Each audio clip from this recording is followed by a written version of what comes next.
Hello and welcome to Nerdarchy. For nerds, by nerds, I'm Nerdarchy Steve, and tonight I'm joined by all these fine nerds. And we're going to be playing some Gamma World. So as we venture into GammaTerra for some Mutant Mayhemball, they're all members of a team in the league. What is it? The Rowdy Jacks 45? Sweet. I don't remember what the 45. Oh, I know what the 45 stands for now. Um, but when we last left off, you guys had just finished playing your second match of Mutant Mayhem Ball versus the Circuit Fall Chargers, and it was a close game. Guys eked out a win 5-3. They were much tougher than your first opponents, who you totally blew out. And had this been T-ball, the mercy rules would have come into effect. Definitely, they did not get a participation trophy for that game. It was so awful. But you guys are wrapping it up. You've got a microphone being pointed in your direction, asking you, how do you feel about this victory? Have you guys kind of like established a team captain yet? It has to be Sai. All right, like Sai will proceed to like get out a clipboard and like kind of give a nod. And he's like, "All right, but we're running laps in the morning." Well, with that, once again, Triple Q Quincy the Quill Quigley stands before you. Her statuesque Amazonian build, because she's once a former player herself. The best way to describe her is, she is like Wonder Woman meets Sonic the Hedgehog. And her long, luscious quills lay down her back, and her very finely manicured, painted claws are gripping the microphone as she points it towards Sai. So that was a harrowing game. You guys finally met a challenge on the field. How does it feel to have to really eke out a win?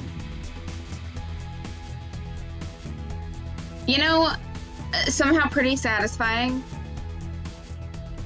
Like, more than when we curb stomped the other team.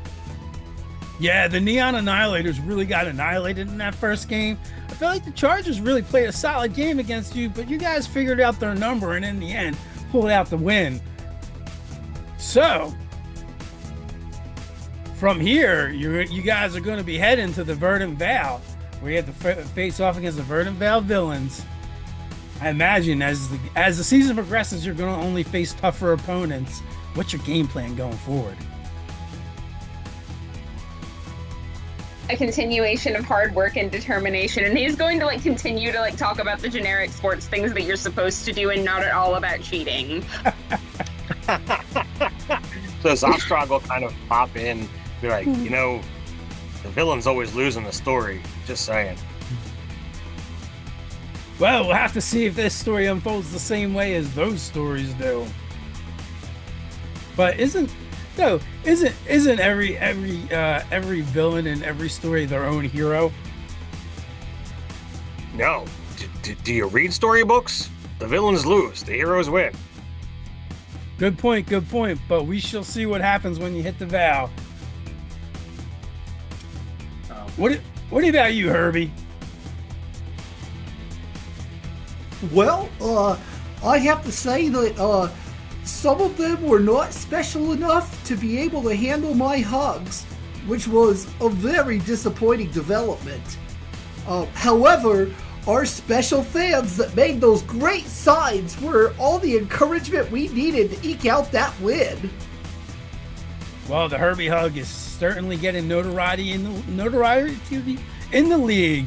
Perhaps one of these days you'll meet your match when it comes to hugging. I certainly hope so. I would like to make a friend.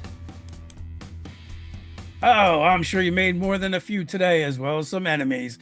What about you, Perlock? What are you looking forward to the most in the next match? So before Perlock even answers a question, he drops like a dead bird in front of you. Like, you're doing a great job out here. She kind of looks at it and just makes a face. Well, isn't that special? Absolutely. So the next opponents are, they'll let you say, well, one thing I know for certain is we have our own hero on our team, so we have nothing to fear when Dante is here.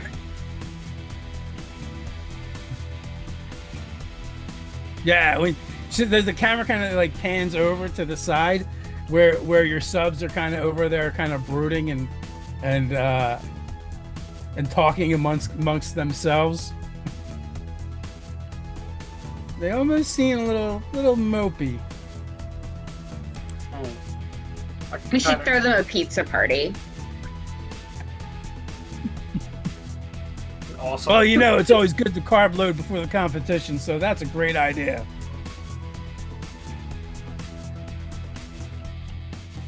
With that, she kind of goes over to the losing team and starts, interviewing those that are able to still speak. Does she ignore Zostrog? No, Zostrog spoke up already. Oh, okay. Oh, when he made the quip about the villains. Right, got it. Yes. Yep. She does ignore the second stringers, though. Oh. No justice in this world, man. No justice. This is the post-apocalypse. Well, if I recall correctly, several sessions ago, several of them were role-played as being a little bit bitter about being the second stringers. Mm-hmm. Yep. True facts. Yeah, we might figure out who the villain is for the final session yet. Is it going to be us playing against our other characters? God, that would be brilliant, though. No comment. That would be evil and right up Dave's alley, I feel like. That's at least 5 sessions away. It's way too soon to think about that. So, with that, is there anything you guys want to do while you're still in Circuit Falls before you head on out? So I believe that the typical thing, like, because this is right after the game, like, I try to like hang out with some of the fans, try to like build up the camaraderie, and maybe pull in some more of the locals into joining our fandom. Yeah. So afterwards, you find the group that was celebrating before. And they're all kind of slapping each other on the back, and when they see you guys, they kind of cheer, and they're super excited for you guys to get another win. Jack, who is it? Let's see. They're super proud of the way you guys are representing the hometown of Razorville.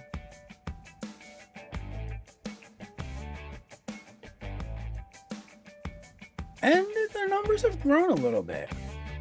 That's awesome. So are any of the fans, climbing any kind of poles? Do we have to worry about that level of fandom? They're not Philadelphia fans yet. Like, yeah. This world's version of Santa Claus has not been pelted with 9-volt batteries. Yet. But perhaps in the future. I don't know. What kind of fan base are you guys trying to cultivate? At this point, a Philadelphia fan base, man. What? I like the idea of shall we call them fanatics? Yes. Herbie definitely wants the kids to adore him. It's like in his programming. Well, I don't think they can help. I mean, you're soft and squishy. There's a couple times you have to resist hugging because you generally when you hug things, it goes poorly. So, if you would like to insert new fans now, any of you may. I wasn't expecting to have to create a fan. You don't have to. I'm just saying if you want to.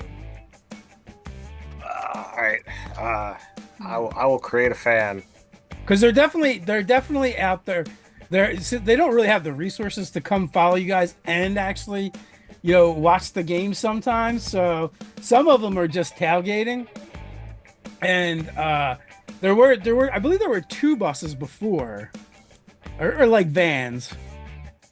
I would like for one of them to be a 5-headed dragon. Like, maybe not a full-size dragon, maybe like more of a Hydra type dude, but... Dude, it is like a dragonborn with 5 heads. Yes, exactly. And wings, but they're not functional. They're like little tiny wings that they can use and flap, but at best they can like cool themselves off on a hot day a little bit. I think what will be pretty cool is if a dog, like fish person, kind of like, it's like, you know what? This cat octopus is great, yeah. I think that'd be awesome. I love that the dog is a fan of the cat.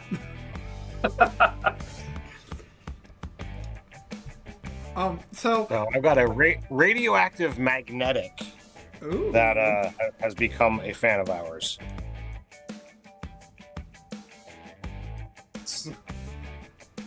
So I'm picturing there's like a couple, right? And and it's a husband and wife, and they basically look like angels, right? Like if because like they have the long blonde hair, they have 6 wings, feathery, all that kind of stuff. Definitely look a little bit like superheroes. But then all of their 12 children just look like tiny tofus with legs and bunny ears that when they open up their mouths, it's like Kirby style, and they have hundreds of teeth.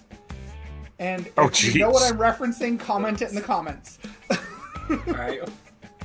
I just thought about something about this dogfish person. So he's kind of like a tiny dogfish person, right? That has to stay inside of a bowl. Mm-hmm. And the only way he can participate in the tailgate is if someone kind of like pours it inside his fish bowl. So he gets completely sloshed by the end of the tailgating. He's in a fishbowl? Nice. He's in a fishbowl, yes. That they pollute with alcohol, so he participates in the tailgating. Nice. I don't have a name yet, but that's what he is. Well, that's all right. None of them have names, so they're just a massive fans. I think the adding 12 kids just might have doubled your fan base there. Nice. Didn't you say there were already 2 buses? Yeah, not buses. They're like micro buses. Oh, okay, all right. Hippie vans. All right, so we were basically hanging out with like 4 people. Got it. Absolutely. Nah, there was probably like a good 16 or so, between 15 and 20. It fluctuates as when people we're get drunk and left number, behind. are we including Gorgeous George and I want to No, say they're Famous they're Dave, employees. and I know that's not right, but one of them's a bore, and so I can't help it. Is Pretty Pete and Gorgeous George. Pretty Pete and Gorgeous George. Are we including them in those numbers? No, they're like employees. they're like your roadies. Okay. Just checking.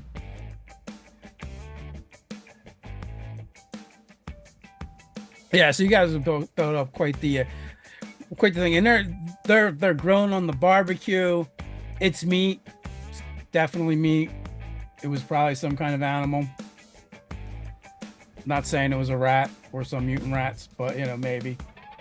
I mean, It's it tough. has to be Yeah. because, like, those children are made of tofu. We wouldn't want them to be vegetarians. That would be a disaster. Oh, I got to put the tofu part because I have 12 Kirby shark mouth kids. Yeah. I mean, Perlac likes rats, so it's fine. Occasionally. Yeah, the bird has disappeared and has reappeared on one of the grills. Oh. We eating good tonight, yo. Well, you guys actually can go eat at the inn where you're staying, and not have to eat roadkill. But roadkill, Which I will certainly be doing. I mean, I'm probably gonna chill the. You're gonna get worms. Ugh. I will let you get worms. I'm just telling you you're gonna get worms, and then I'll go. Parlock is not conflicted. It'll be bad if they're heartworms. Yeah. I had a whole game of worms in it, man. None of them were good. So before we leave this area, Dante is definitely just going to go rub in the face of that barkeeper that snubbed him that the Thunder guy totally got curb stomped. Nice.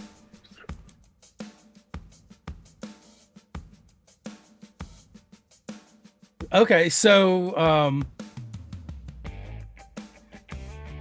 when Dante goes back to hit up Garrick Fuse, as Dante approaches, he's pouring a drink and slides it towards Dante. How the tables have turned. Hey, I'm a big enough man to admit when I'm wrong. You guys did good work out there. You guys played some hard Mayhemball. I mean, that's not the only way we play hard, to be honest. Well, I'm working right now, so. Yeah, and we've got to go, but maybe you'll catch our next game. It'll be better than whatever those guys do. No need to be mean, but maybe I'll see you around. All right. And he just kind of like looks in the reflection to see if Bloody Mary is watching. Oh, and you can see every needle tooth. and he just like kind of tries to hide the smug smirk as he takes a sip out of the reflecting Bloody Mary.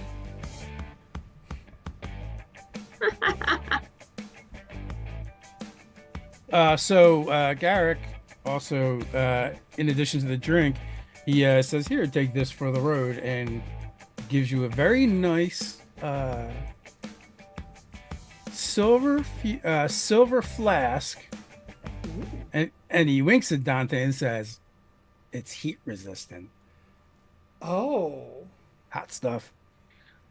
Well, I And hope it's- that this is the only thing around here that's heat resistant. And as you look at it, you can see it's like been finely etched, and it looks like flames all over it. Ooh, he's definitely going to pocket that, and he'll wink back as he walks away from the bar. And then, like, as soon as he's away from the bar and clear of everything, he's going to find a reflective surface and just squeeze You're into it a holding little one. bit. You're holding one. You're holding your reflective surface. Oh, no, I mean after he leaves, not while he's in front of... Yeah. I'm just saying the flask is very shiny. got a silver then, flask. Then he'll, like, round a corner and just look in it and start squeeing at Bloody Mary a little bit. Oh, congratulations, darling. That sounded delicious. I bet it is. And then he will go to do whatever else everyone else is doing. Yeah, so the bus is definitely heading out in the morning, so you guys have the evening to celebrate, kind of kick back and relax.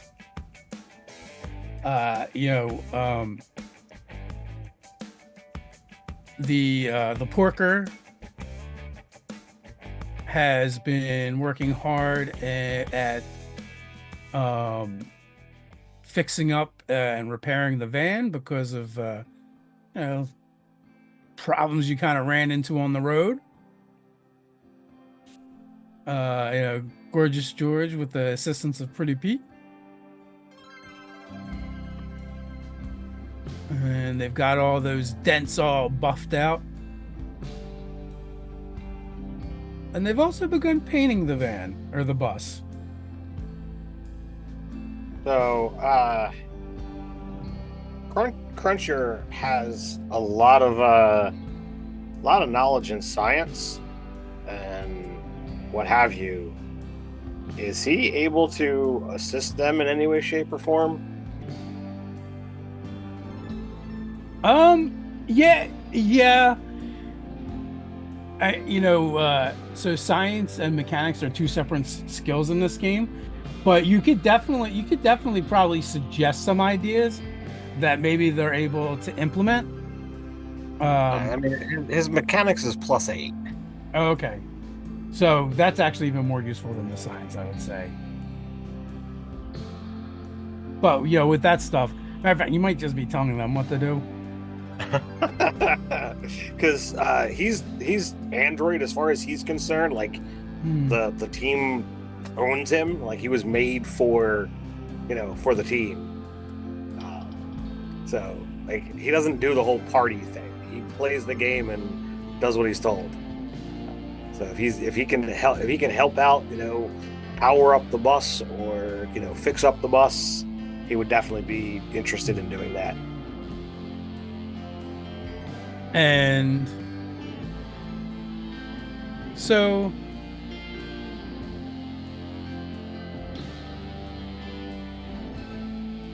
was he actually made for the team and the game, or is that just what he thinks? That's probably what he thinks. That's the way I'm playing it. It's I don't think there's slavery in any of this that we've encountered. So he's probably was damaged previously, and the team got a hold of him and got him going again. And they're like, "Yep, you're ours." Okay. So possibly he was deceived into believing that.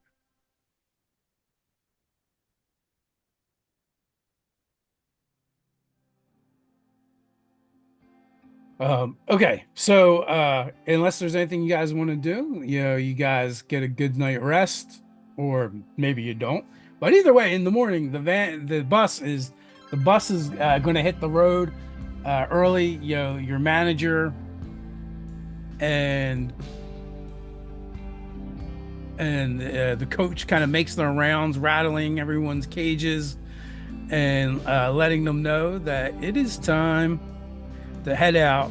Of course, Gus is there and ready, chewing on his piece of straw. Sometimes you just wonder where he keeps getting the straw from, because some of these places, it doesn't seem like that'd be something you could find, but it never seems to run out. Of course, Craig McCroker is there in his ill-fitted suit, and Gary Goosgax is oozing along in his bowl and in the baby buggy. Both George and Pete, they've got everything loaded up on the bus already, and they're just waiting for the team. And as you guys kind of like head out, the scenery goes by. There's a couple close calls that you guys manage to avoid as you get more savvy to traveling GammaTerra and the wastes. Also, between the work with Cruncher, Pete, and George, the buses actually become a little more fuel efficient and faster. They managed to reinforce some of it a little bit better in case they run into some more problems. And also, as you guys are kind of coming on up to the bus, you hear George animatedly talking to Gus and pointing to some new switches and levers up by the front of the bus.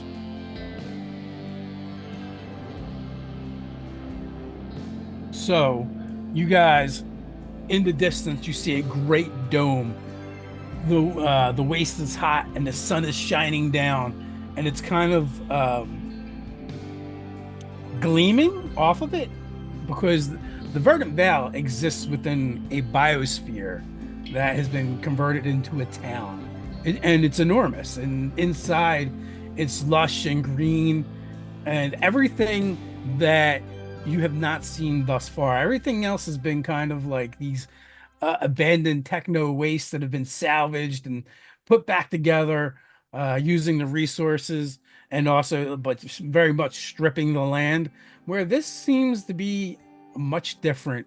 And on the outside of the dome, there's a couple buildings that looks like they use as garages to kind of park bigger vehicles. and does not appear like you're going to be able to take your bus in with you. So en route, I'll kind of say to the team, we eked out a win, with that last match, and we absolutely crushed our first one. But it seems, that the teams are getting tougher, and they know what our tricks are.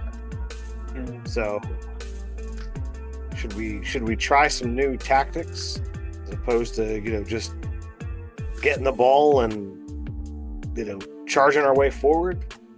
What do y'all think? I mean, What have you got in mind? tactics? Sorry.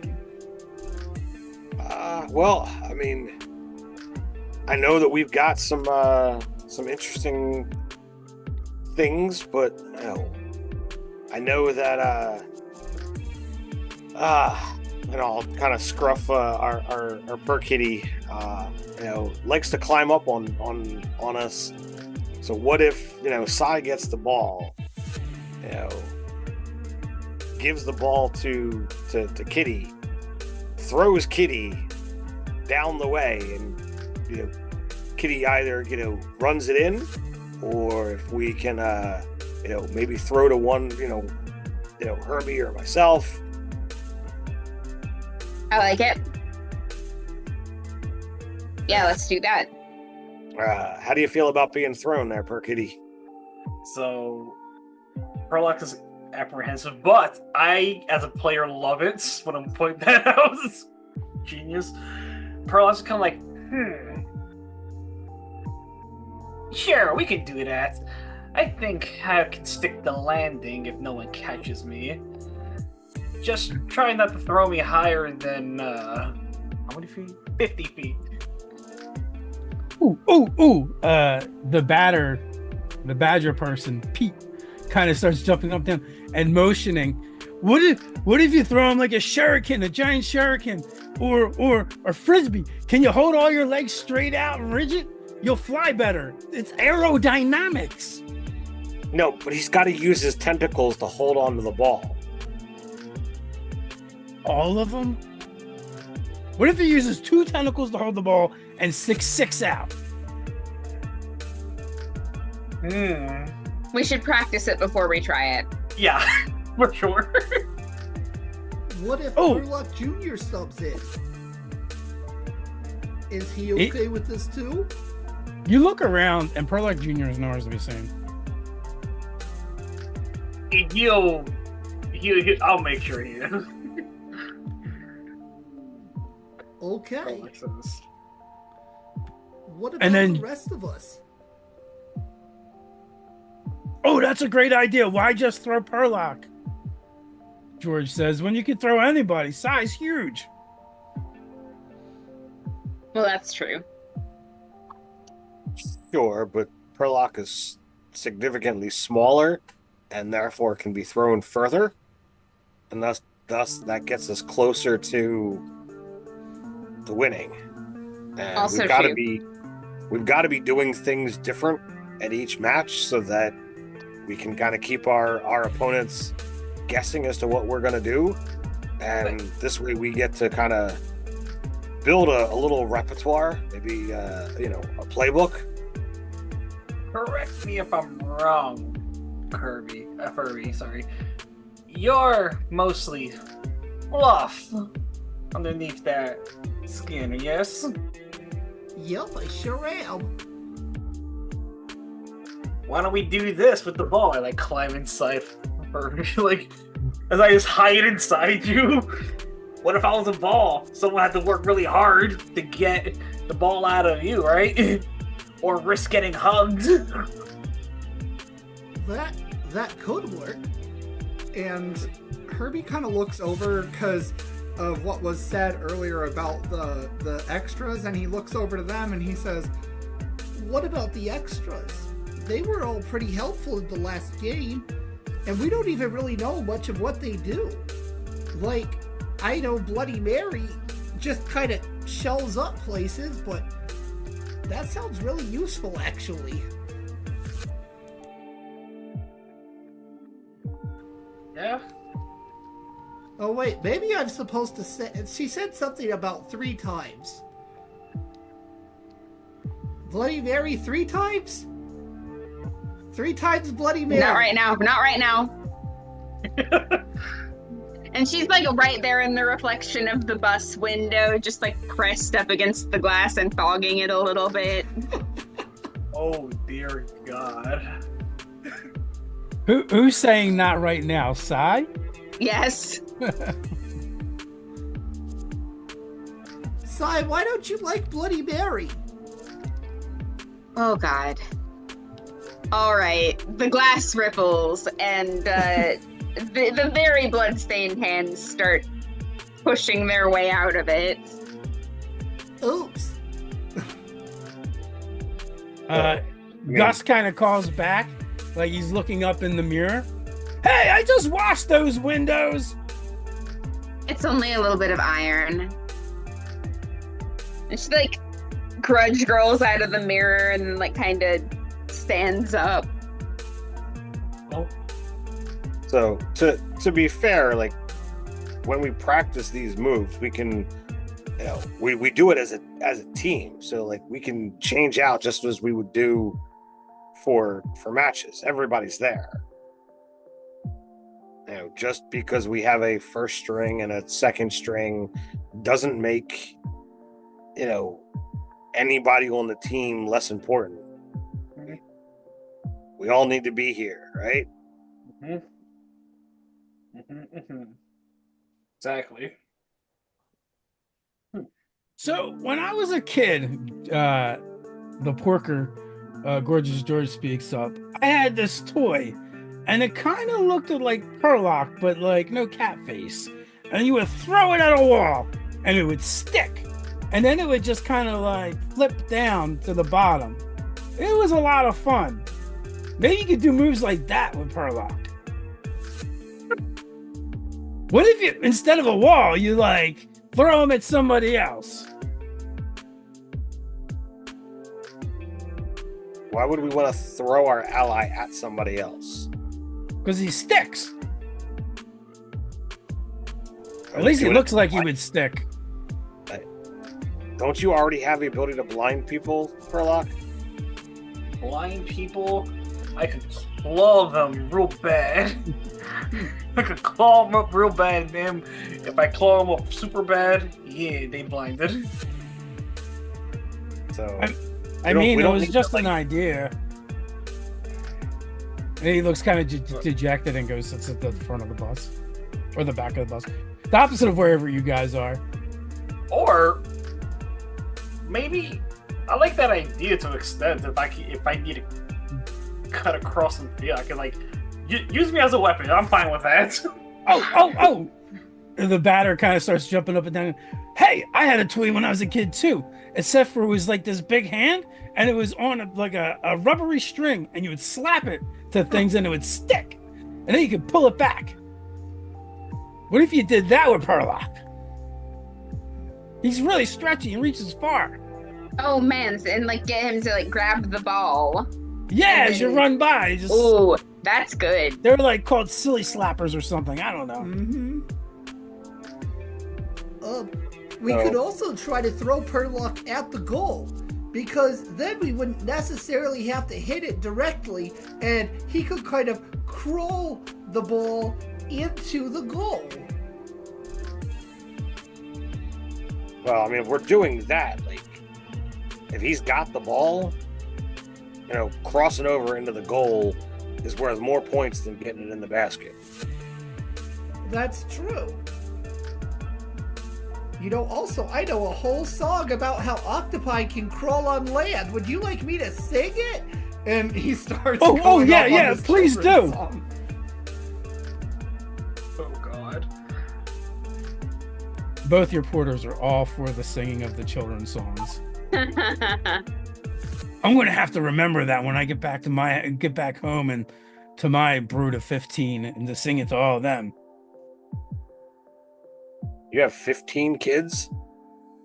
Well, me and the missus, you know, she keeps having litter after litter of little batters. They add up after a while. Why do you think I'm here? Got to make a living somehow. That's a lot of mouths to feed. Sure. Kind of imagining Sai using Dante like a human javelin, if you will, and then rocketing his way through the air and shit. That would be pretty cool. Combo moves. Right.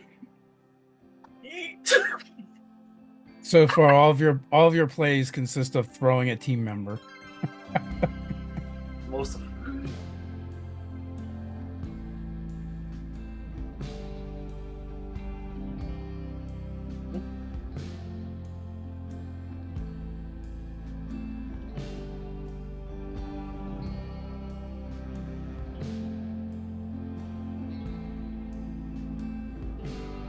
So the copies that Crunch makes, they don't last very long, but they can. Let's see here. They can move within. I can create them within 5 squares. So if somebody had the ball, you could create a copy if you get restrained, and then take the ball or go get the ball while everyone else gets ungluified. that is true. Zastrog will speak up. It's like, I'm not so worried about being held down. If we come up against any other arachnoids, can't so much help you all out, but I can get out of it. You make webs, right, Zalsing? You make webs, right? Yeah. Maybe that's what we could use the Perlock on a string technique. Turn Perlock into a yo-yo. It's too bad your webs are sticky and not stretchy. You can make slingshots. They're also poisonous. Oh shit. Well, that sounds less pleasant. Takes that idea back. Take the idea, put it back in your pocket. So, as you guys kind of pull up to like the garage, the exterior garage, there's other vehicles there that are parked.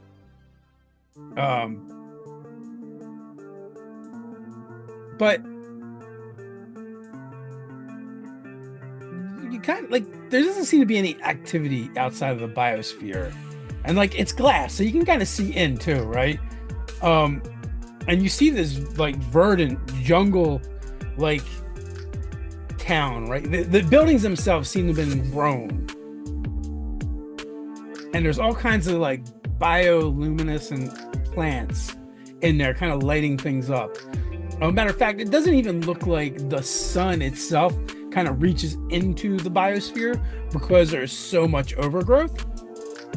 But it's not dark, because of all the bioluminescence, and they come in different colors, blues and greens and purples and pinks. It's actually kind of pretty, but there doesn't seem to be any actual activity. Is this town still active here? Your manager speaks up. It should be. It's on the roster. I mean, what? Yeah, this is pretty up to date. This is within the past 30 days. They would have, put everything through the paperwork and the schedule and the preseason. I don't know. I'm not sure what's going on here. Sai, don't you come from a jungle or something? I do. Do you recognize these plants or maybe what's going on? I don't know. Do I have any insight into this? I mean, some of them kind of look familiar. You know, you can see vines dangling from, you know, enormous tree branches, right? And you know, right now you guys are still on the outside looking in. There's definitely at various areas, points. There's the, you know, metal struts and supports. There's a large set of doors that right now are keeping the biosphere kind of sealed up. And you would think, you know, you kind of think that someone would be like stationed out here.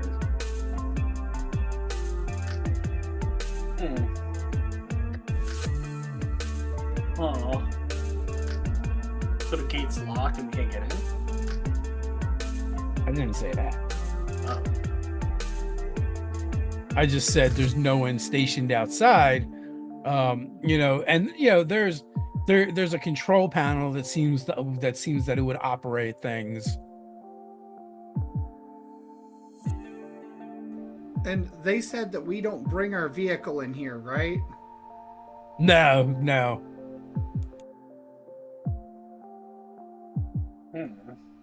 So, do we need to leave somebody to guard the vehicle? Well,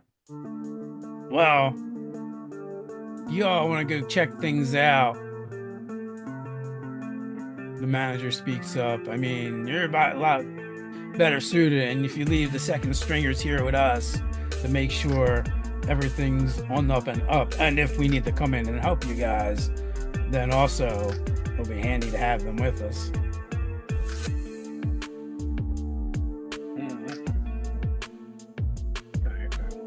We don't need Dante burning down the place.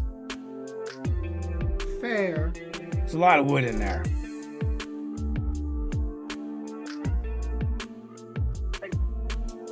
If no one has any objections, can I do kind of like a mechanics check and see what that panel's about? You absolutely can. And give me a perception check as you go to check out the panel. Alrighty, perception.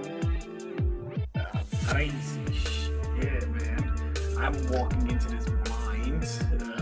Roll a grand total of 4. Perfect. Now make your mechanics check. Alright. Why is that so much better than so grand total is gonna be a 17. Okay.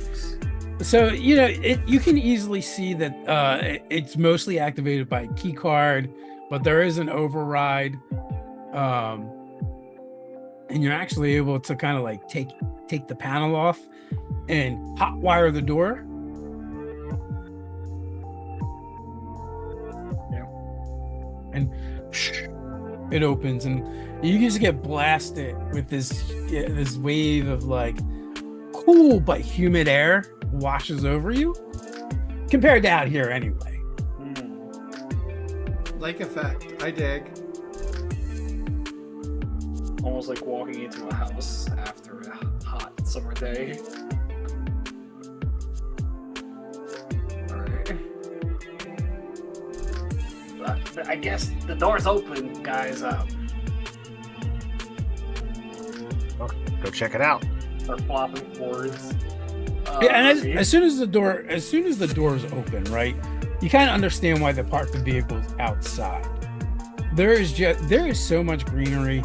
Maybe Sai has seen this much greenery before, but for the most part, if you've spent most of your life in Razorville or in that area or most of the Waste, you've seen nothing like this.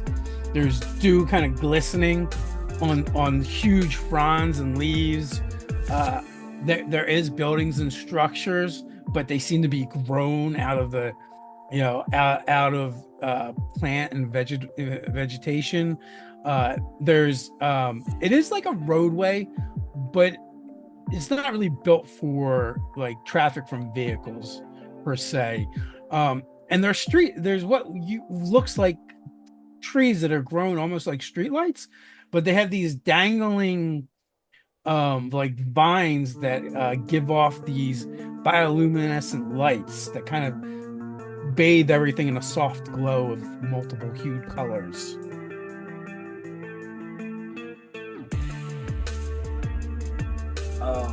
I guess I'm gonna hitch a ride on Herbie if you want to allow me. very weird how such a natural place can feel so unnatural. That already, yeah.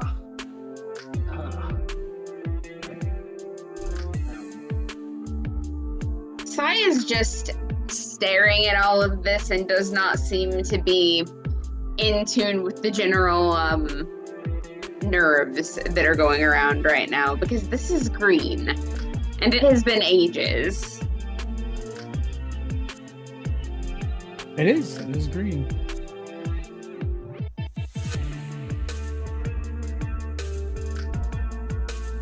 So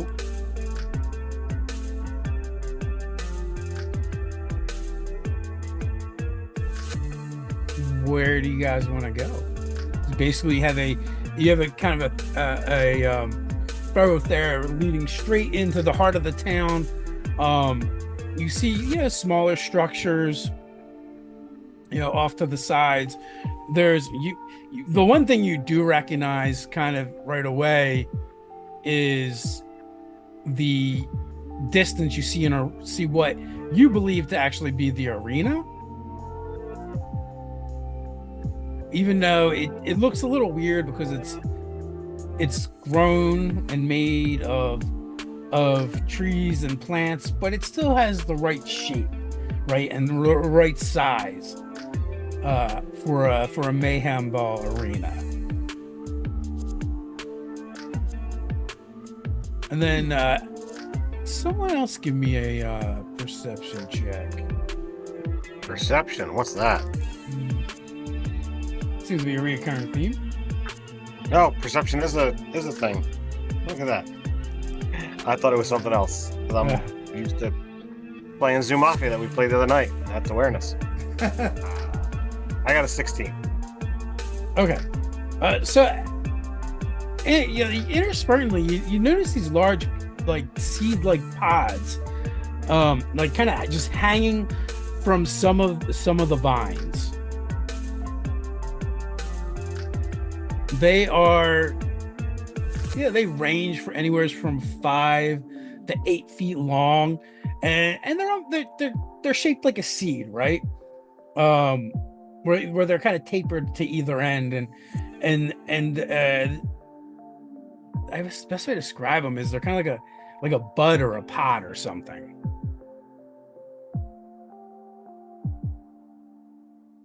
Can I go take a look at it?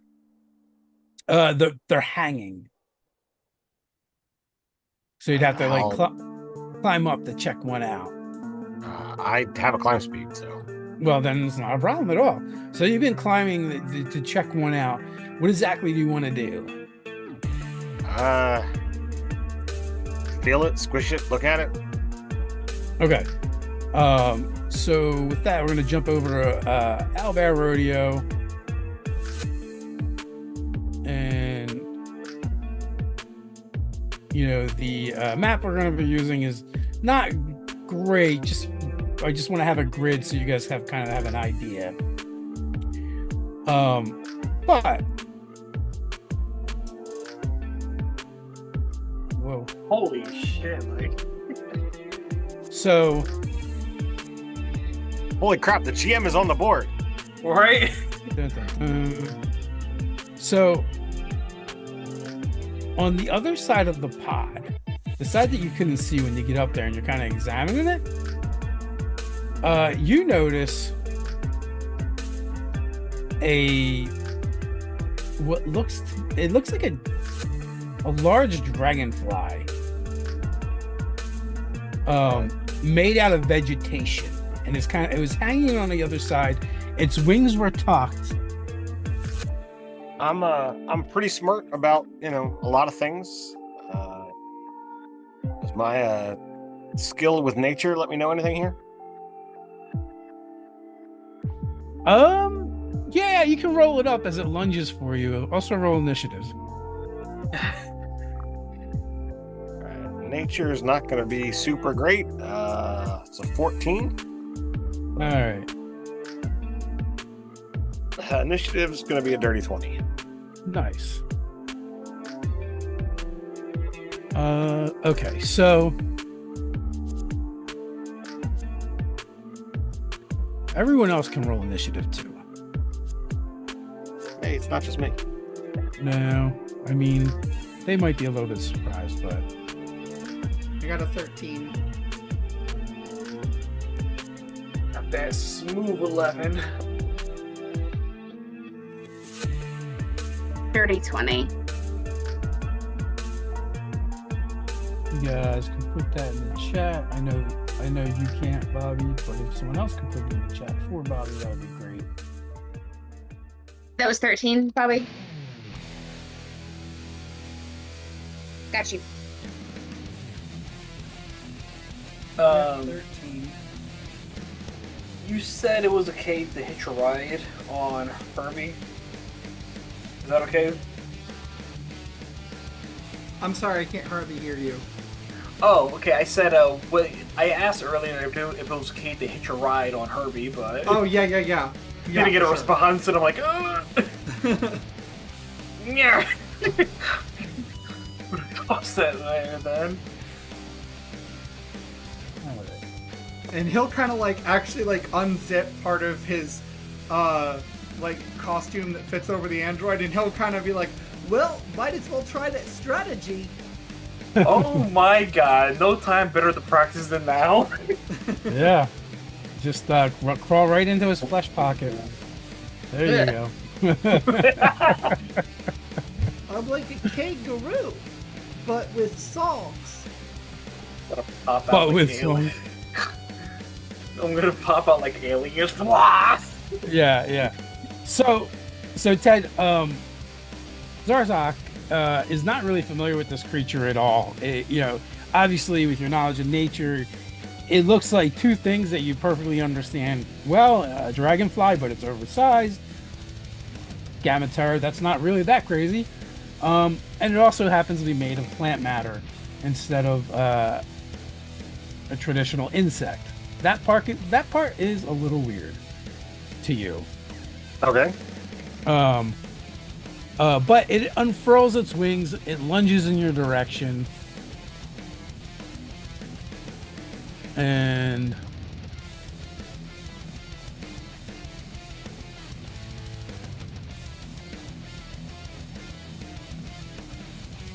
AC 17. Nope. So it buzzes by you, bites at you, misses, and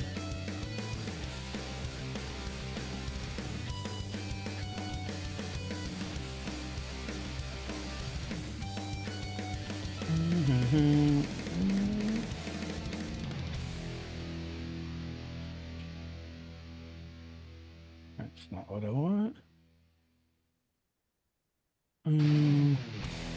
Another one appears and kind of swoops down its side. 17. Okay. Against AC. Yeah, how much am I taking? It will bite you for probably not that much. Yep, more than I thought.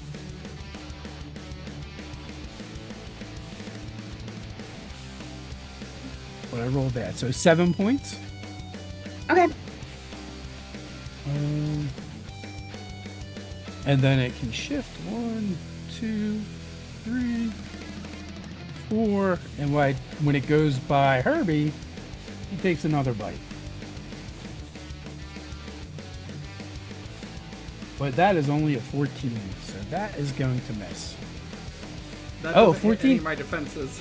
Yeah. Okay, first you're like, no. I'm like, I was saying it doesn't hit. And that hits. I'll take it.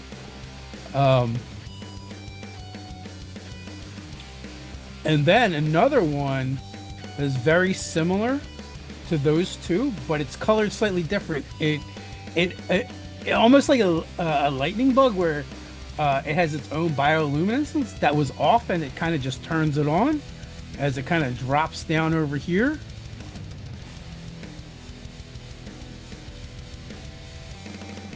And with it, you can kind of feel the heat kind of coming off of it. It does a burst 2. versus reflex. That's a 24.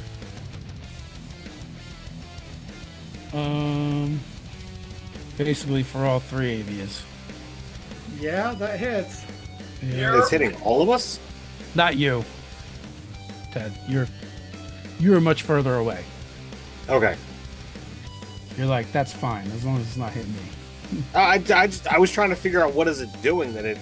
So yeah, so basically it emits this burst of heat out of it, searing everyone near it for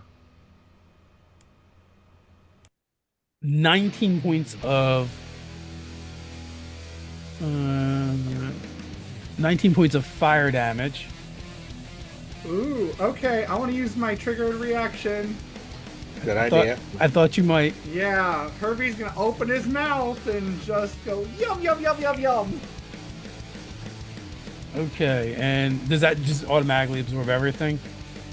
It gives me immunity to the damage, and I get temporary hit points equal to 10 plus my intelligence modifier, so I get 13 temporary hit points.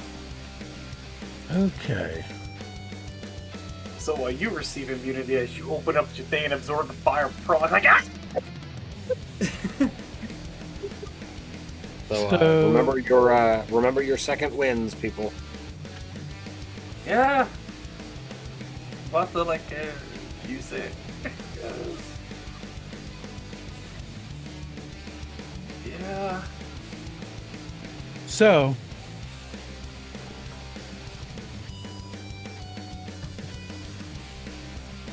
until the end of its next turn or start of its next turn, I'll double check that real quick. You are all weakened. The three of you that got hit by it, which means your attacks deal half damage. Now I'm going to say you didn't take any damage, Bobby. So I'm going to say you're not weakened. Okay, cool. And let's see. That Full brings us force to the, hugs. Here we go. that brings us to the 20s. All right. Do you mind if I go first? Sorry. No, go for it. All right. So the one that buzzed by me, I'm just going to look at it, and it will see me as a manifestation of its worst fears. That is a 16 versus its will. Beats its 13. So then that is. Sorry, wrong book. Is it-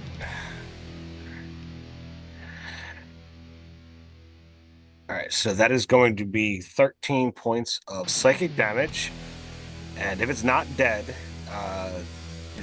everybody has combat advantage against it, and it has a -2 penalty on all of its attack rolls. All right. It is not dead. It's not even bloodied. So it gets a -2, and everybody else gets a +2. Perfect. Alrighty. Sai, what would you like to do? Yes, okay. I would like to pick up a branch and brandish it like an ape and hopefully hit this thing. Sure. I'm gonna say you just reach up and grab a thick branch and just rip it off one of the trees, and can use it like a two-handed melee weapon. Basically a club. Which so it would be a heavy melee weapon, two-handed. It's your strength, your con, and weapon accuracy is +2, and it'll do 2d8 damage. Okay. Let's see.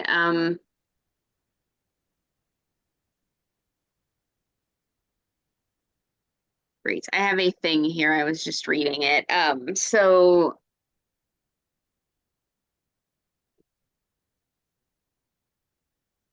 right, what am I rolling? So you're using strength or con as your attack. Yes. Okay. So it'll 24. be okay. And does that include the +2 for weapon accuracy? Oh, then 26. Yeah. I mean, not that it really matters, to be honest with you. Okay. So, and actually, the one closest to you, that is the same one that Ted just attacked. Yeah, I was hoping so. All right. So 2d8 damage, Good, let's beat it down. or the thing that you want to use. Let's see. It just knocks it prone.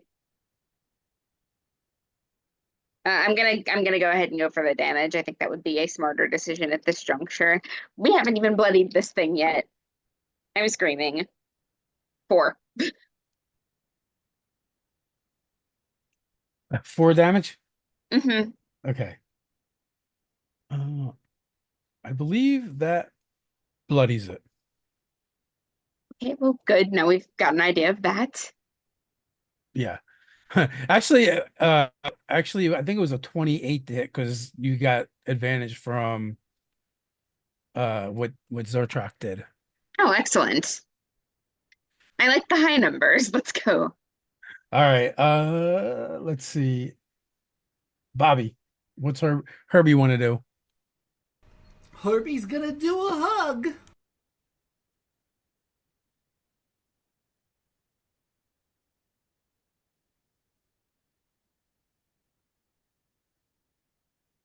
Also, and which one would you like to hug? Definitely gonna hug the boss that's right next to me. Okay.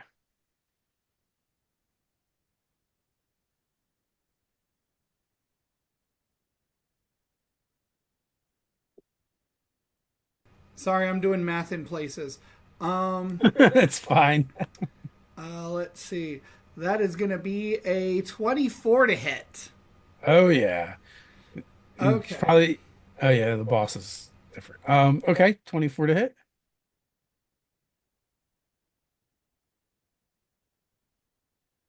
So then I'm going to roll my damage.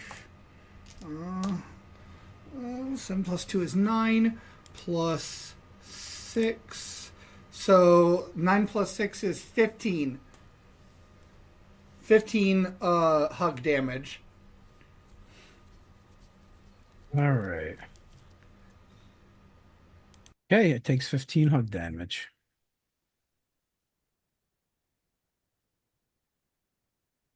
Herlock. Alrighty. Well, as Herbie is like hugging this person and whatnot, right? Mhm. I'm gonna take an opportunity to kind of like through the little opening and attack them out of Herbie's stomach. All right, take combat advantage for your alien attack. Your chest burster. I think somebody in chat called it a face hugger technique or something like that. Yeah. So I'm gonna be using long arms of the sea octopode. Basically, I attack. You said combat advantage. Yep, gives you +2. All right, 15 plus intelligence plus level 15, 16, 17, 18, 19, 20, 21. 21 to hit versus AC. Oh yeah, definitely hits. Alrighty. I didn't roll that hot with the dice, then D6, which got a 2 plus my intelligence mod, which is only a 3, so that's 5, 6, 7, 8 plus love, so 8 total damage. But the target is immobilized until the end of my next turn. So it gets to stay right there to get another hug. Nice. Actually, not bad with these guys. They're very movie. I had a feeling the moment one dude just like near. Yeah. All right. So. Oh, I'm gonna second win too, or I'm gonna die. Good point. So the other green dragonfly plant creature will zip by Herbie. We'll try and bite him. 22 to hit armor class. And so he takes a little stuffing on his way.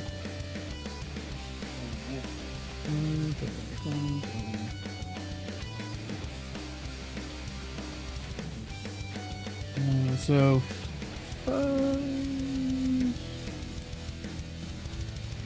8 points of damage Ouch! as he bites, and then he can shift 4 more squares from there. 1, 2. As he does, it's going to flank side. Try and bite for 23 versus AC, Gone. and it keeps on moving.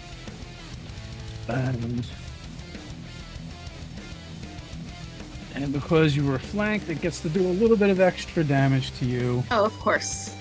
5, 7, only 10 points though. Did not roll very well. Okay.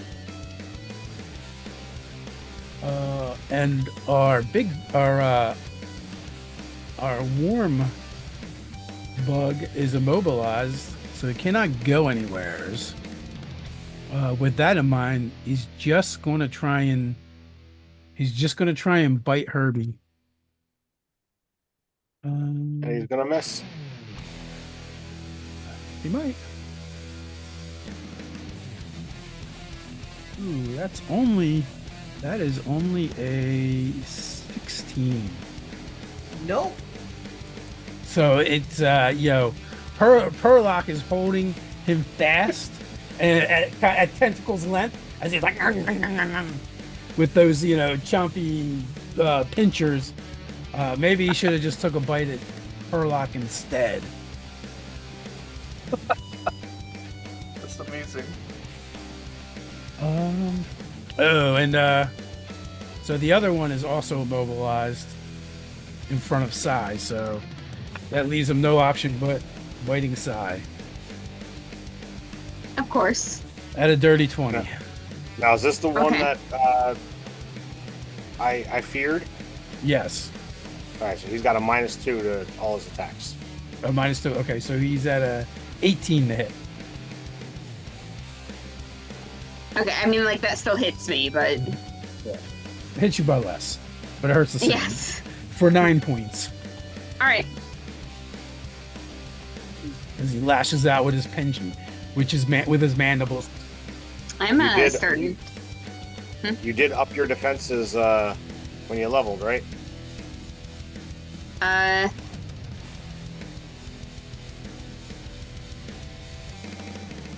I'm gonna go sit in the guilty corner. Ted is just going to put me in timeout. I can feel it.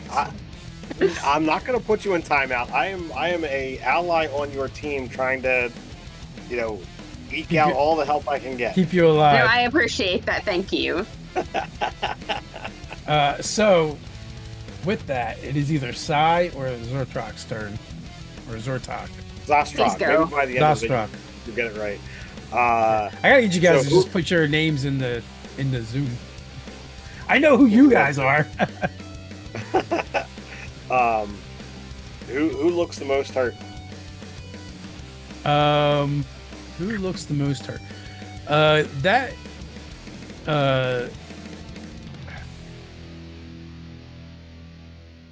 So only so the one that you immobilized, that one is bloodied. And then the other one is fresh, and the one that Herbie's calling the big bad is not bloodied yet, but is damaged. Well, then I'm gonna do as I did before. I'm gonna look at dude. 23 versus Will, 12 damage. Still afraid. Well, okay. Oh, that one's not immobilized. It's just Just afraid.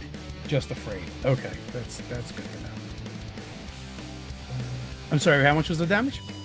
12. All right.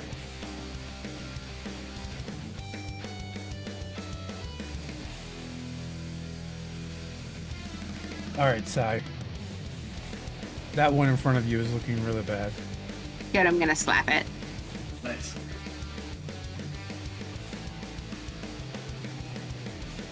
And you can also always second wind it as a minor if you're injured. Yeah, I should do that. That's going to be 21 to hit. That'll hit. It heals half your total hit points, and then around all of your defenses are increased by 2. Thank you. It's 5. And that was the number. How do you squish this plant bug creature? Just straight down. Nice. And he says, it has a satisfying crunch and squish all at once, like big bugs tend to.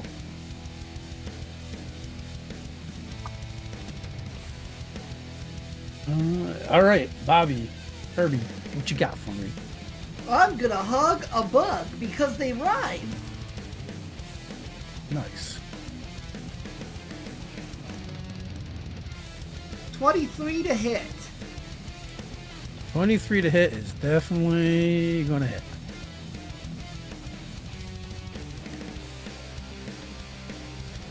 So 8 plus 5 plus 6. So that's 19 hug damage. That's an impressive amount of hug damage. Wow.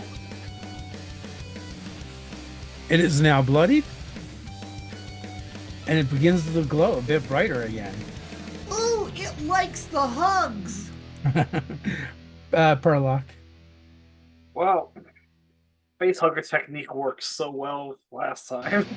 So, why stop doing what's working? But we want it to not move, right? You want it not to move. Long arms of the sea again pop out and alrighty. Is an 18 gonna hit it? An 18 is not going to hit it. Oh no. Alrighty, well, it got away this time from it. So it was kind of. Fortunately, it can move now. And that will end my turn. Okay.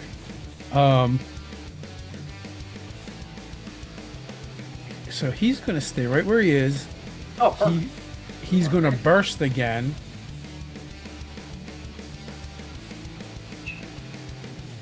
So that is a 23. I believe that's a 23 versus reflex.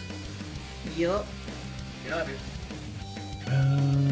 Okay, and this is the one that kind of hurts a lot. Yeah. Yeah, as heat waves of heat just roll out from it as it glows brighter and brighter.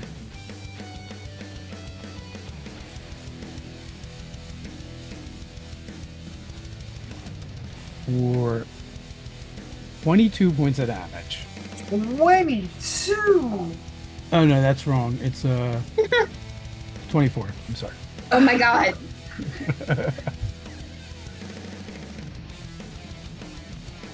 Oh no, we gotta get the hell out of here. I'm exactly bloodied. Your brother, I have Yeah, 4 yeah. hit points left. And that was fire damage again, in case that matters for anybody. I only get to do that once per encounter. Well, that you did. So the other green comes in and buzzes Sai, hitting AC 22, which I know hits, even though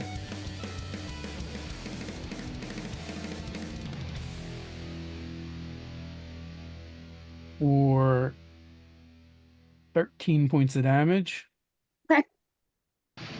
And then it shifts as it does to flank. Getting combat advantage on Herbie. Oh man, I rolled from an 18 to a 5. So 14's probably not going to do it. Not on any of them. No. And it keeps on kind of going on by. Either Sai or Zastrog. Now that doesn't provoke any attacks opportunity. No, it's shifting. They have this jitterbug ability. Yeah, flying things like shifting. So Zastrog or Sai. You want to go? Or you want me to go? I mean, I'm just gonna swing a stick again, so plan around that. Do you want to go first or second? Sure. I'll go first and see if I can kind of keep him get this one afraid. So that is going to be a 22 versus Will and 13 psychic damage to the fresh one. I'll let Herbie and Perlock finish off the boss. Okay. Very. I love how confident he is in us. Yeah, like.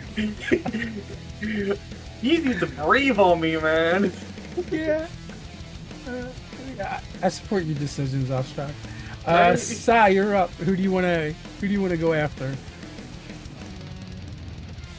I would position yourself out of the blast radius of. It's not glowing as brightly as it was before. Yeah, that Again- sounds like again. a good idea, though. Let me just, I don't want to get between you. Let me just move over here. Yeah, and I'm gonna swing my stick again. Remember, you get a +2 from me. It really, really, really, really hurts not to have advantage. Like I am missing that inspiration. I just nat one. So a swing and a miss. Yeah. Also remember, flanking is a thing in this game as well. So not that it matters much with a 1, but you know. Yeah. Bobby Herbie at a 13. I'm missing that initiative or the inspiration as well, Robin, for what it's worth. Oh my gosh, this might miss. Oh no. 18 versus armor class? 19 is the number. No. Oh, man. Okay. In that case, I would like to shift up here Uh-huh. to get away. And shifting, you just get 1 square and that's it, right? It's been forever since I played 4E. Yes, you would only be able to move 1 square. Okay, alright. So, that's my whole movement then, I guess. I will also second wind. Because I'm exactly bloody. Brother, if you need it, I could move you. Yeah, so it'd probably be more like right here, but close enough. It's hard to see the grid on here. So Yeah, it is. Are each of the tiles just a grid stone? Yeah, basically. Also, I'm not always the greatest at putting things in their spot. I'm not gonna lie. Okay. So, if Herbie wants, I can get you out of the way and move you down 1 square since you ended your turn on me.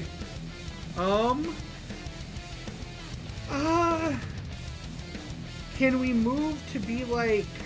Not together, but so here's my as a player, right? Here's my thought. I want to support Sai. Sai's our really heavy hitter, but at the same time, if we're supporting Sai by flanking, all of a sudden we're also being flanked, and you have only 4 hit points. So I almost wonder if it's better for you to get away.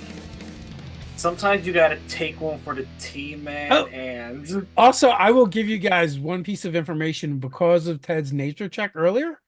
Even though you're not familiar with these creatures in particular, they do resemble giant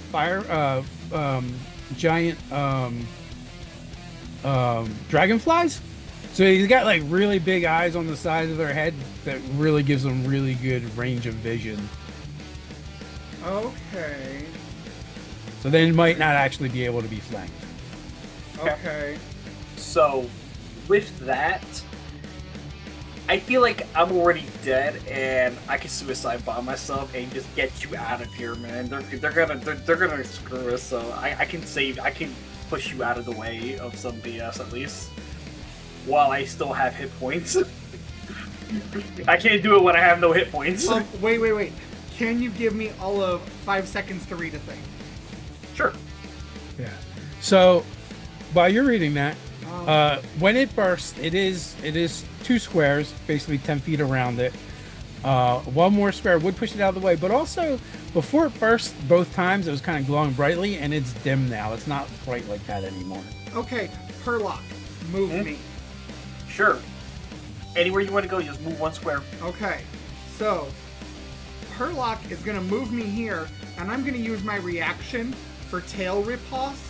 So when Perlock does like the tentacle thing of stretching out, pulling us, then Herbie's going to like knock Perlock out of the stuffing and do a tail whip and knock him over here. So what is your trigger? whenever I'm forcibly moved. Nice. So, so I get him to safety by doing that. And technically speaking, you have -2 to hit all creatures except for me until the end of my next turn. But we just discovered a new trick. You are in a much safer position now.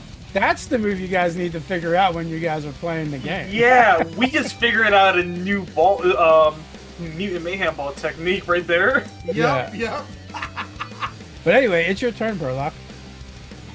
Well, I have a -2 to hit everything, he says. Except me. Well, I'm not gonna hit you. Well, because I am just gonna go for the fences at this point, man. I'm just gonna use my slingshot to hit. I mean, I have range. I think my up close shit's better though. So yeah, I'm gonna use my slingshot in order to shoot the ballsy dude. Ah, you mother! So it was gonna be a natural 20, but instead it went to a number. Oh, wait a minute. No, you said 19 hits, right? Yeah. Oh shit! Yes! Yes! I rolled a 9, and because everything goes up by 1, my attack bonus is 10. But you have a -2. Oh shit, that's right! Oh no, -2! It would have hit in a different universe, man. I'm so sorry, Carlos. No, you're fine, man. Sometimes destiny is what it is. But it's just amazing. It's just amazing still. Oh man. But with that, I will indeed end my turn, I believe. All right.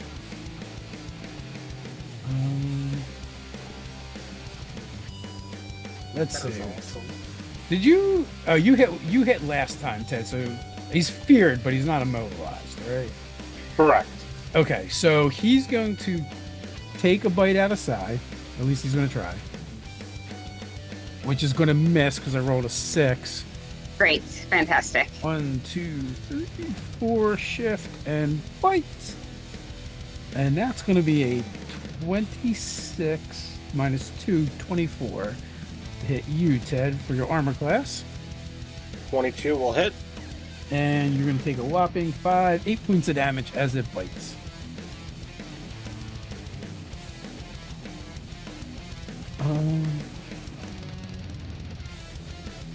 And it is going to... The big glowy one's going to come over to Herbie and attempt to bite him. But you do not get bit because I rolled a 4. Hey. Then it's going to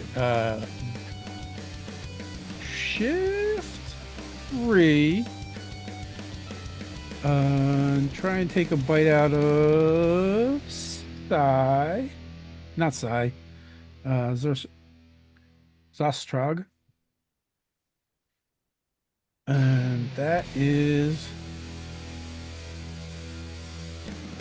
that's going to be a 24. Yep. All right, and it chomps down hard.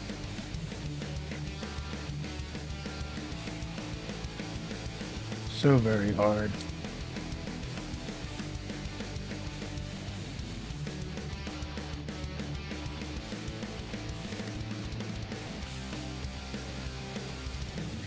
And 18, 22. Yeah. And it's got one more chest. Are you dead? I took 30 points of damage that turn. Oh my gosh. But it's your turn now. Back to the rodeo. None of us have healing. Not really much of a thing in this game. I'm gonna shift one square there, Mm-hmm. and I'm going to launch my webs at the spot between them. Nice. You're gonna cluster, and you're gonna be jerks. So am I. Nice. Hey, they don't deserve mercy, man. Murder them. So 6.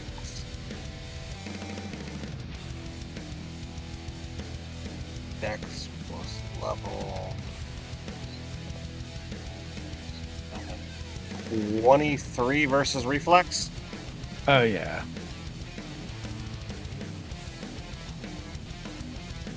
On both of them? Yep.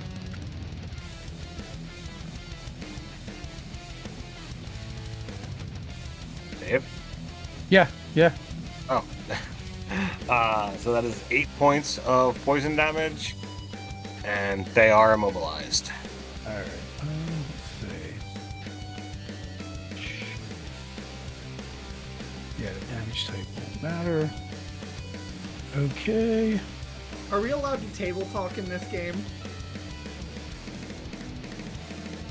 Yeah. What do you, I'm not sure what you mean by table talk, but Like probably. player to player, that they would not know in character. Oh yeah, I don't care. Robin, try to stay at range. Like away from where they are immediately. Because I've got a thing I'm gonna do. I will use my second wind as well and end my turn. Okay. And also, they're both immobilized now anyway, so staying at range kind of makes sense. Sai, it is your turn. Okay. I kind of want to just throw my stick then, since I'm staying at range. Can I throw it that far? Yeah, you can throw it up to 10 squares. Great, I'm just gonna whap it. Yeah, it does the same damage, same accuracy bonus. Excellent. 21. Who did you throw it at? Skullboy. Okay. That hits. 12 damage.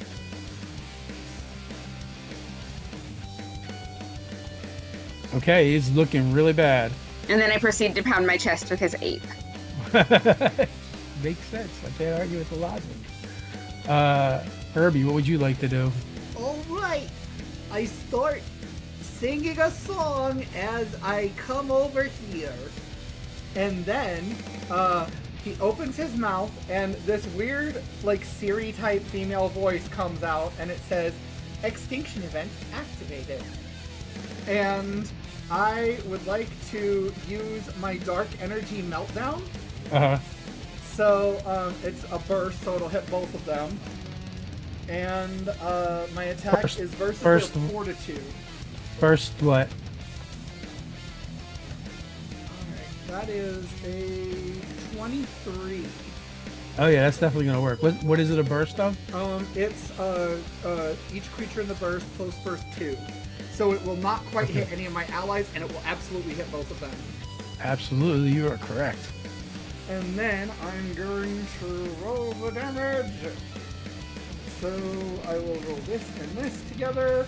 One of those is a 10. The other one landed on its side. And an 8. So that's 18 plus 3 is 21 plus 3 is 24 radiation damage, and they are slowed until the start of my next turn. I can tell you one thing: they're definitely not slowed Because they're dead? because they're dead. Yes! Oh, So man. just like this nuke explosion happens, and then the female voice out of Herbie's mouth just begins to explain how the dinosaurs were extinct and starts giving fun facts for school children. Perfect.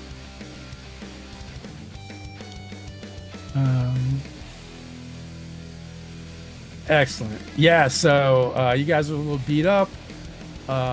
They're dead. Piles of goo now. Oh Lord, we gotta find a medkit. Maybe now would be a good time to go back to the bus. Absolutely. You guys second, third, and fourth that idea. Can I take a look around? Like, do they seem to have any kind of nest? You don't particularly see one. The one, the two of them just dropped out of the, out of the trees, and the one was actually on that pod you were trying to examine. Okay. Well, then I guess we'll head back to the bus and try to see what information we can glean. Herbie will carry Herlock inside his stuffins, and he will also walk up to Zostrog and say, I know you're not very fond of friendship, but would you like me to carry you since you seem to be excessively injured?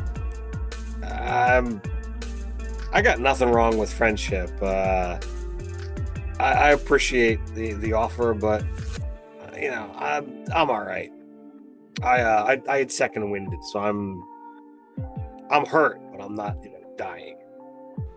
Okay. If you change your mind, I give great piggyback rides. I'm sure you do. So you're not going to complete the examination of the pod, just heading out? I mean, I might as well. Yeah. So how would you like to examine it? What do you want to do? Well, I mean, start off with looking at it, palpating it. It kind of has. How big are the pods? So the pods range from 4 to 8 feet in size, So and people sized.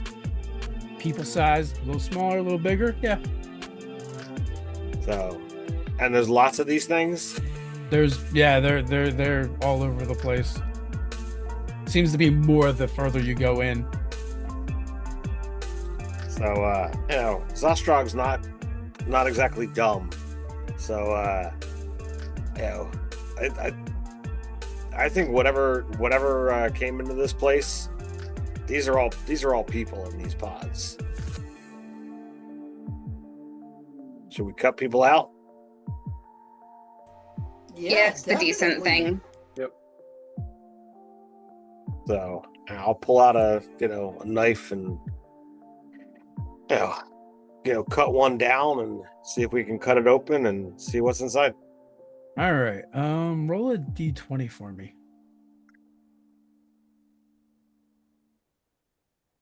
That's going to be a 5, sir.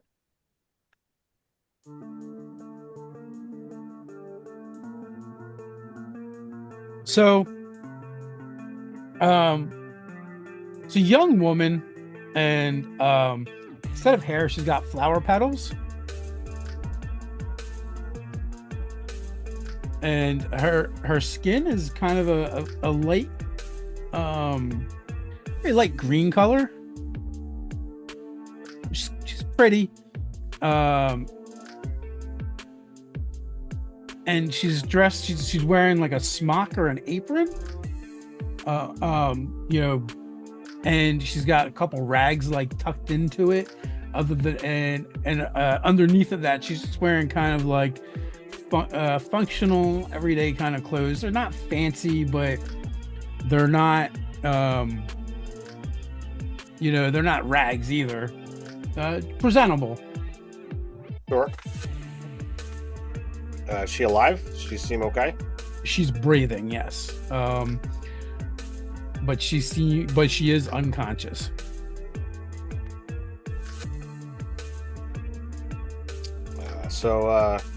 And the flower petal hair is all shades of purple. Hey, Sai, would you be okay to carry her back to the bus? I will do just that.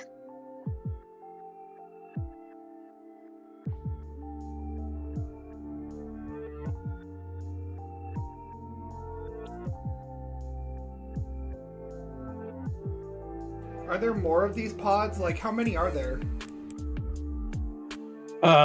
There appears to be a lot of them. Without searching through the town, you're not gonna be able to count them all.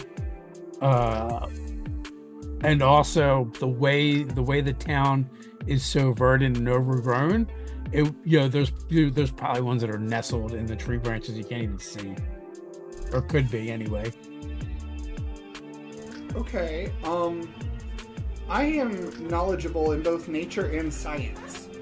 Do I think I know anything about what's going on here? Can I kind of piece it together, maybe with the help of Zostrog or Sai, who both seem naturey and know about things like that? I don't know, Perlock is particularly jungly. He's not. More fishy. Yeah. Sure, you can certainly try. Okay, so do I get any kind of... Is there a mechanic for advantage or assistance or anything? Or I just make a straight roll on my best stat? Just make a roll. Two. Alright, my science roll is +10. My nature roll is +7. I got a 9 base. So it's either a 19 or a 16. Well, what are you trying to figure out? Generally, I'm trying to figure out how this happened. What's going on as such.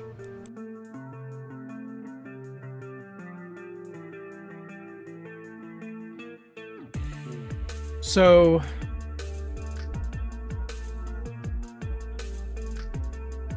I think to figure out what's going on, you're going to need more information.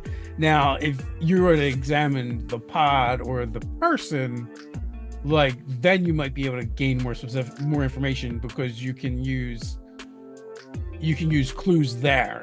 But if you're just a generic, what's going on here? Right, as far as you know, maybe all these pods contain people, maybe they don't. Maybe those creatures were guardians for the town, or maybe they put stuffed people in pods. Yeah. Honestly, as a player, I could mechanically justify it because Herbie's pretty smart, actually. But I think personality-wise, Herbie is not likely to be able to piece together things like this. He's more knowledgeable about robotics and things like that. Yeah, the plants definitely do not seem to have anything to do with machinery. They're not robotic in nature. They are biological. They are plants. This place itself has fantastically grown plants, whether it's from mutations from everything that happened in GammaTerra, or whether it's something that was done here by the citizens. Palisade versus Honda Pilot. This might be a stretch, but by any chance, do you think I could probably do a perception check to see kind of the ones that might be smelling of human? It might be a stretch to ask, but what are your thoughts on that, GM? I think there are too many scents in this place, because there is lots of flowers, vegetation, and very earthy, rich soil. So and now dead bugs, plant bugs, right? So all of these conflicting for you to be which, without going up to the individual pods, And a sniffing nuke just them. went off. And a nuke just went off as well, so. yeah. So, a little one. yeah. A little one. A little one. And they're lightning bugs, and lightning bugs smell really strong. So, True. So I would right now, like in order to get clues, examining the pod you guys opened, and examining, the individual you just pulled out of one. They're probably your two best bets without exploring. Zostrog, you seem to be taking the lead on this one. What should we do? Well, we can either take this woman back to the bus, to where it's safe, where there's not any of this, and see if we can rouse her and glean more information, or we can say, we risk going in deeper and start cutting out more people. I think the first plan is the best. Yeah, we're I all agree. hurting. Yeah, and maybe we could bring our alternates with us next time, because there's a lot of town to go through to find all these pods.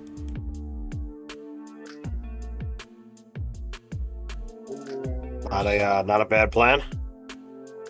But that would also leave our the rest of our support staff without any defense in a messed up place.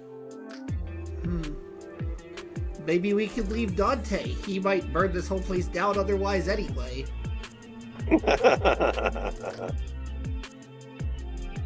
Also, I don't think he likes me very much.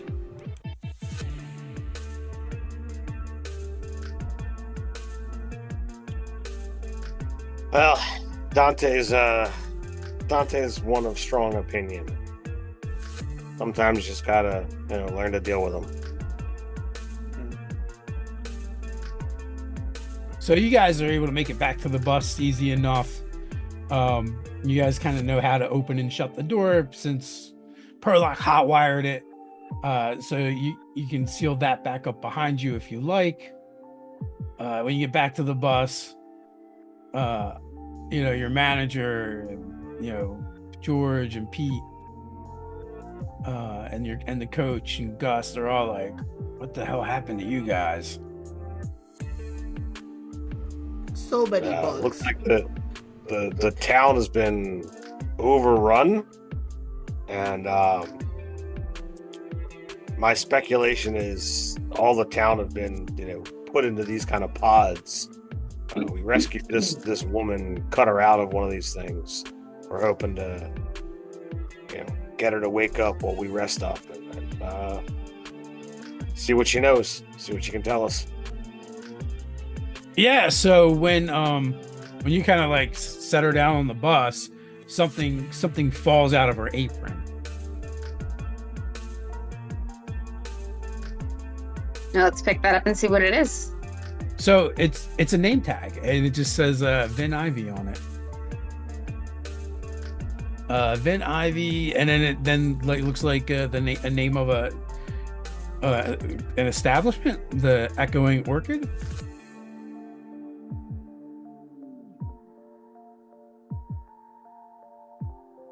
Well, I don't know. It feels like a lead to me, and I'll pass it to Zostrog. All right, so we got this woman's name. So Craig is kind of looking over your shoulders as you guys are doing that, and that's where we were supposed to be staying. So Maybe it's one of those What, luxury hotels where they put you in a pod. So what would be the equivalent of medicine? Would that be a sciencey thing? Yeah, I would take science on that one. All right, can I see if I can rouse this woman nicely? So 24. Okay, 24. So as you begin examining her, one of the things you notice that you didn't notice initially was kind of blended in with her skin are all these like green fibers, and they seem to be connecting all over, and it looks like the ends that you see that aren't connected to her appear like they were connected. It's like they were torn off, like they didn't give any resistance when she kind of was pulled out of the pod. But it kind of seems like from the pod, she was connected to it some way. Okay. So with the 25, you discover that, but the other thing that you discover is that she does appear to be in some kind of suspended animation, or she was, which has been disrupted. You're not quite sure how that's going to affect her, if there's going to be any long-lasting or permanent damage from that. You do know the longer that someone's in a state like that and it's being induced by whether it's a machine or in this case something biological, the more risk of it becoming permanent. And you don't know if possibly those fibers had any other purpose. I will share all of this with the team, and say like we need to begin moving quickly and get people out. But as of right now, there's no town, there's no team for us to play against until I guess we deal with whatever this greater threat is. But we're also all still hurt. Zostrog, you're very hurt. Perlock is hurt. Maybe we should send in the B team while we rest and then alternate that way? Makes sense. Yeah. I mean, if Perla goes in, it's a freaking death wish. Let's put it that way. So as you guys are kind of discussing that, Craig kind of like speaks up. Well, if you're gonna go in, you're gonna need an exit strategy. And then Gary's like, I wouldn't be a good coach if I didn't tell you you're gonna need a good plan. So I wouldn't just send anybody in there if you don't have a plan. Well, was like the pod that we brought this woman out of, was that the first pod that we saw, or were there more and we just happened to, get further into the city and that's where we stopped?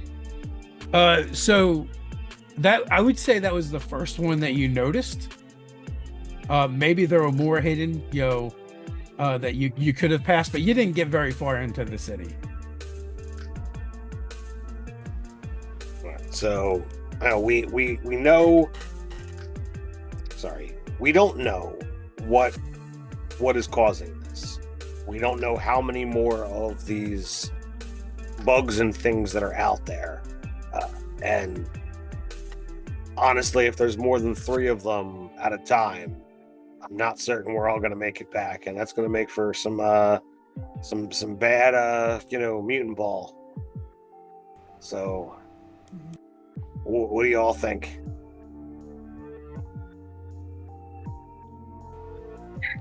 I'm in agreement. Yeah, I certainly don't want to go charging in straight away. But we also gotta save people. Do we though? I speak from inside you, almost like you're conscious. You can't save anybody if we're dead. Craig's like, well, if there's no team to play, they're gonna have to forfeit. But we won't be winning, we'll just be leaving. And we should be good helpers.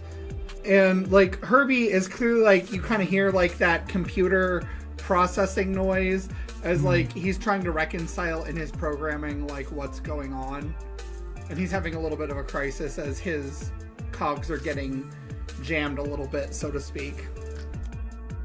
Like dodging from the inside, like he think a little less loud, like I just squirt out like what at this point.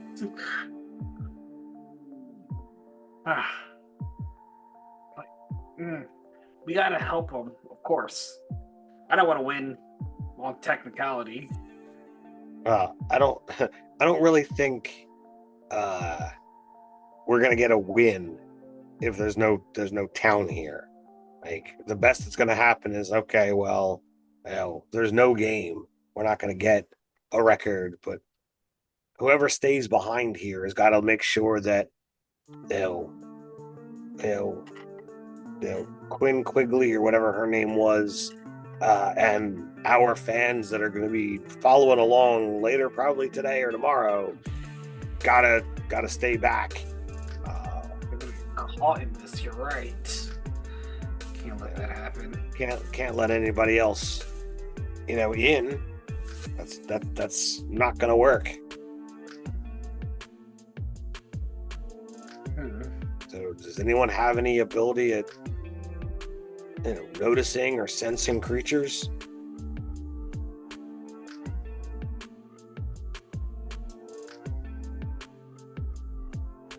That seems like a perfect place to wrap things up for this evening. Almost at the 10:30 mark. Gives you guys another week to figure out how you want to tackle this, what squads you want to send in. Thanks everyone for hanging out and watching with us. As always, we have links in the description for these fine folks that are playing with us, our friends, Robin, Carlos, and Bobby. Again, thanks Bobby for running production and doing all the art and the overlays. There's other links down there, like checking out the Zoo Mafia Kickstarter.